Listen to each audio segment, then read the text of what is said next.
Un mot auquel je tiens beaucoup, c'est le mot vivre. Le plaisir. L'audace.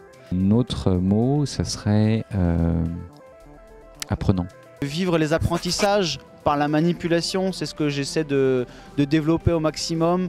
Des situations qui donnent du sens. Il faut probablement, cette école de demain, la co-construire avec les apprenants. Le savoir est gai.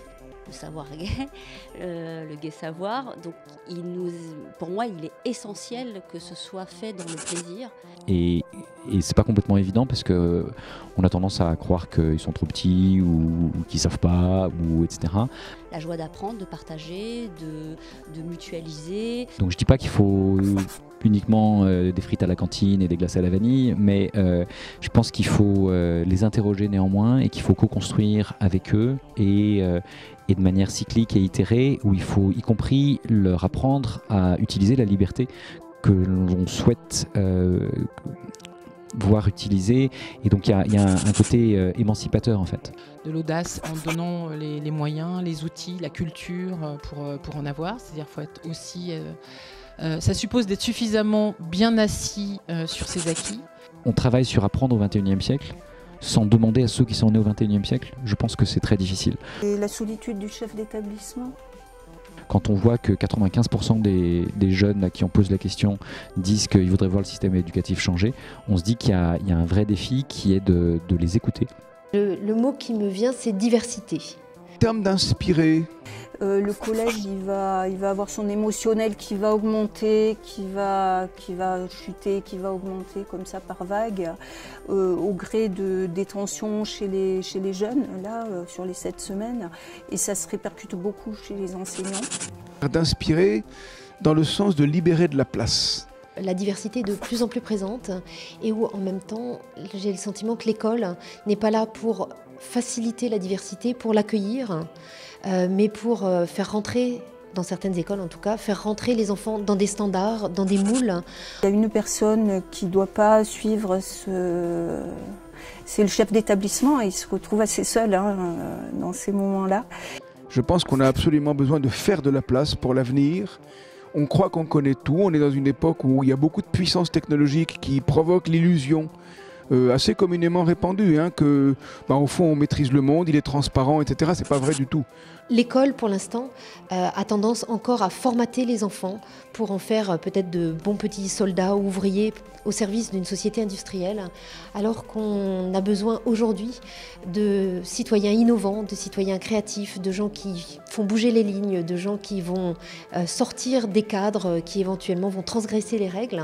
La mondialisation dont on croyait qu'elle avait fermé le monde et l'avait rendu clos, il n'en est rien. Le monde est ouvert et ouvert avec une ampleur assez considérable. L'inspiration, c'est de se dire qu'on ne sait pas, qu'on peut y aller, qu'il y a de la place et qu'on va y aller ensemble. Pour l'école de demain, c'est rêver. Et en accueillant la diversité, en l'encourageant, en permettant à chacun de déployer son potentiel et à partir éventuellement de ses limitations, de ses handicaps, qu'on va pouvoir favoriser l'épanouissement des enfants. Moi, j'aimerais dire merci. Il manque jouer. Si on donnait du rêve, si on permettait aux élèves de rêver, si on se permettait de rêver, si on s'autorisait à rêver, alors on pourrait rêver ensemble et peut-être construire quelque chose de meilleur. Merci aux élèves qui nous font confiance, aux familles qui nous confient leurs enfants, puisqu'on rentre dans Néo Altin sur demande, au volontariat. C'est pas une classe à profil, c'est ceux qui veulent. Libérer. Le jeu, c'est la méthode d'apprentissage des petits mammifères en général. Et je pense que dans l'école aujourd'hui, les établissements en général, notamment quand on arrive en collège et en lycée, on joue plus assez. Merci aux fous qui, quand on a proposé est-ce que vous voulez travailler beaucoup sans être payé plus, les 12 qui ont répondu présent, les 14 adultes qui sont là cette année, 15 avec l'infirmière scolaire. Merci. merci à eux tous. Libérer les énergies, mais en même temps, je ne sais pas si c'est l'âge faisant, mais je commence à être un petit peu plus circonspect sur le thème de la libération. On a besoin de balises, on a besoin de repères, les enseignants en ont besoin, les élèves bien sûr en ont besoin, donc ça n'est pas libérer, ouvrir pour ouvrir et que ça devienne une joyeuse foire. Non, non, c'est plutôt de se dire faisons confiance. Derrière la liberté, il y a certainement une autre notion qui n'est pas un verbe, mais c'est la confiance. Le mot qui manque, c'est l'envie. C'est très fort lié à la notion de partage, c'est l'idée de participatif.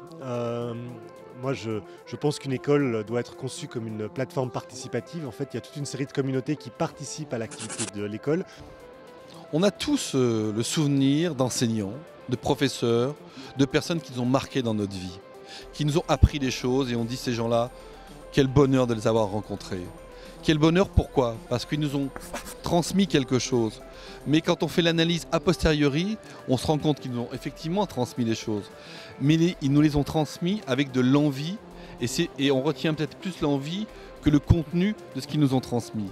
Donc je dirais effectivement qu'il faut travailler le contenu, travailler le design pédagogique, s'assurer de l'assimilation, de la diffusion, mais aussi privilégier les moments pédagogiques, effectivement comme une relation forte, et une relation dans laquelle on va créer de l'envie d'écouter, l'envie d'assimiler, l'envie d'aller plus loin,